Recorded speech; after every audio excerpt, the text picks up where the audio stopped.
Hi, Sunita. Hello, Alicia. Good to meet you again. Likewise, I'm excited to dive into some questions on NIST and ISO 27001 for government contractors and how they can help to streamline that process. So my first question, for a small to medium-sized business that's just starting its compliance journey, what would you say are the top maybe 2 to 3 steps for aligning with both NIST 800-171 and ISO 27001 without feeling overwhelmed? So for a small company, the first thing I would make a suggestion is do not try to use different checklists. The first thing you want to do is align the checklist so that both the documents, the requirements you're looking at it, they overlap.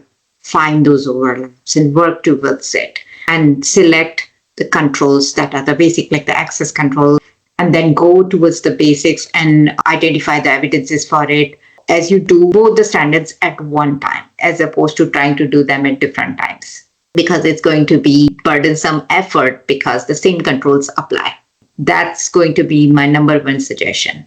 Align the overlapping requirements, and you will notice that the entire standard maps 1-to-1 with NIST 800-171. So 27001 and NIST overlap in a very big way. If you notice that NIST 853, there is already an overlap given for the previous standard and the updated standard. Previous meaning 27001 2013, and they had already published it, so that cross-reference is easily available. So start securing with that. The second suggestion I will always try to make is, in order to go for an effort like integration and alignment, is first defining the scope. Both for NIST and 27001, you can define a smaller scope, which is how do you secure a certain system or a certain environment. Environment could be where you operate your headquarters from, or a certain system, meaning you're just talking about the cloud systems. So just making sure that you define very clearly what your scope is going to be, and don't start with a massive scope, because the procedures and the policies will apply the same way for a small scope to a bigger scope. So start small. Don't start and try to have every system in the organization. Define the scope too, and define the perimeter, the physical and the logical perimeter, in such a way that it becomes, you can take consistent steps, not involve a lot of people and make it organization-wide effort, which can be very long and process for everyone. Excellent. And that kind of tied into my next question. So I know there is all of that overlap between NIST and ISO 27001. Would you be able to tell us a little bit more about what are the key differences between them so that they can avoid duplicating their efforts and any unnecessary costs that might be associated with that? The key differences are, I'll focus on something called the NIST is domain. It calls it domain, like there are 14 different domains. 27001 used to have them in the 2013 version. The beauty about 2030 version was it aligned one-on-one with the NIST, and it was beautiful like that. With the new version, what happened is they consolidated into 4 big domains, which are organizational controls, physical controls, people control, and technological controls. So it so happens that there's not that one-to-one. That's where it just becomes a little bit difficult, because you have to read in the control objective to understand which domain it will fall within. So that's why I recommend that in order to understand when the variations, you want to have like a cross-mapped checklist and utilize that as a tool internally to understand, that's the bigger part to it. Like if you do not read the NIST objective for the control and this 27, you might miss it. You might just look at, this is access control. Maybe that is asking for something little different. So that's where the differences are. NIST does not get audited similar way as 27001 does.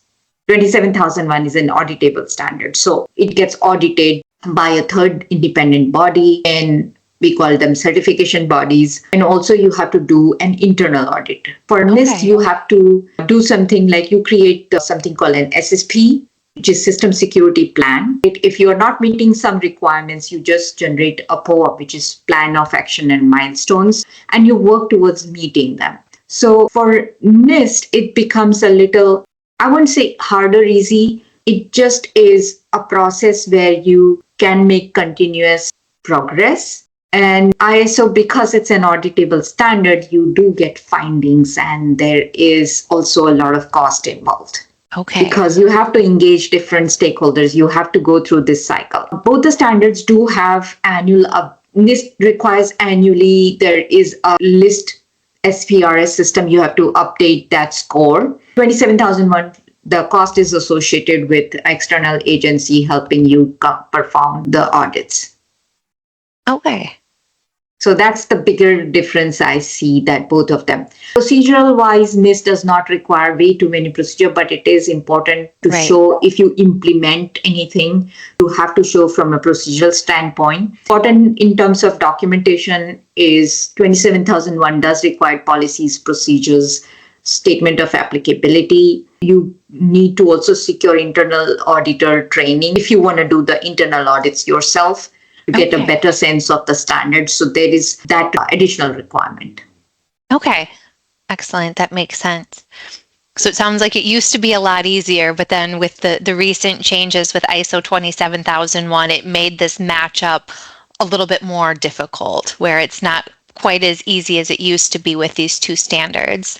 That is correct. So it's not that hard either, but it's changed definitely. And the shuffling of the controls and within those particular 4 domains now, it has made it a little bit harder for people to understand, okay, but what is this requirement? And it gives a different look and feel to the standard itself. Right. Okay. So my last question, for small to medium-sized businesses that might have limited resources or funding, what are some of the most cost-effective strategies to achieve compliance for both NIST and ISO 27001 that they might be able to employ without really overburdening their teams?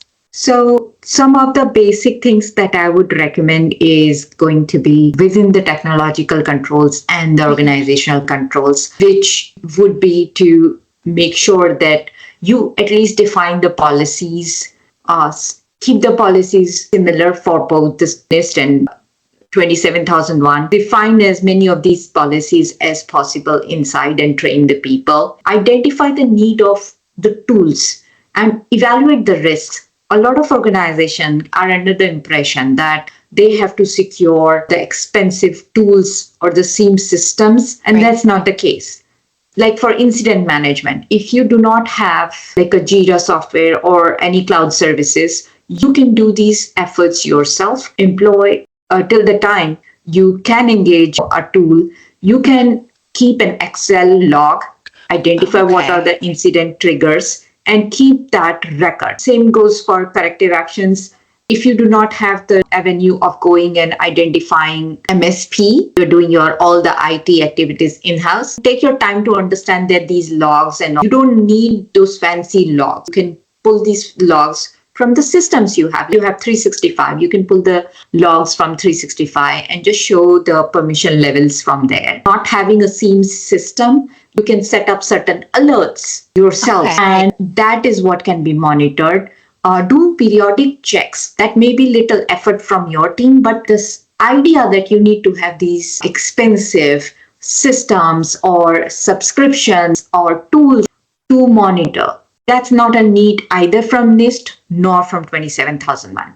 So you can deploy simple things and still achieve certification. So do not delay just because there seems to be an understanding that, oh, you can't achieve certification if you do not have defense monitoring system. Or no, there's nothing like that. Like if you do not have a VPN, that's all right. I mean, if everybody's working through cloud, what is your risk? Assess the risk and we should be fine. I mean, that's doable. You assess the risk and there's no risk to your organization. Small organizations have limited risk that way. Every organization is evaluated based on their risk. So if you don't have certain things, you don't even have that risk, add it to your risk register and you're good. Okay, excellent. So it sounds like don't let the Google search results scare you into thinking that you have to spend all of this money on tools or resources just because they know what keywords you might be looking for and show you all these things that you don't actually need to be successful out of the gates. Absolutely correct. And I would not dumb it down to that to a level I say that certain things are not necessary, because there has to be practicality and vigilance out there. And most of the organizations, whether they are big, medium, or small or micro small, they all are very vigilant now. They all have systems and protocols in place. Unbeknownst to a lot of people, Right. their ISPs will have a VPN. Ah, very good. Sometimes people don't even realize that, okay, that because Right. they all work from home offices, their ISP would have it in place. So evaluate where you are at. A certain gap assessment would help you to know where you stand and what you need. And I think that's a practical place for everybody to start. Do a gap assessment to know, okay, what do I have? What do I not have? As opposed to just sitting on that decision to go for certification.